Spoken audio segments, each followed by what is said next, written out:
You are looking at Julian's pronunciation guide, where we look at how to pronounce better some of the most mispronounced words in the world, like this other curious word. But how do you say what you're looking for today?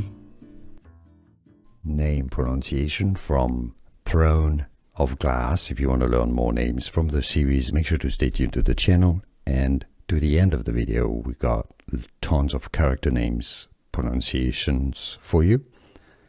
Arobynn, this one is pronounced as, in English pronunciation, Arobynn Hamel. Arobynn, Arobynn, like arrow and bin, Arobynn Hamel. Name pronunciation from Throne of Glass. If you want to learn more names from the series, make sure to stay tuned to the channel, and to the end of the video we got tons of character names pronunciations for you.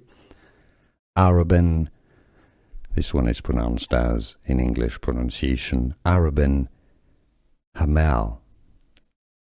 Arobynn, Arobynn, like arrow and bin, Arobynn Hamel. Here are more videos on how to pronounce more confusing words and names too many mispronounced. Like this video if you found it useful. I appreciate your support. I'll see you soon, and thanks for watching.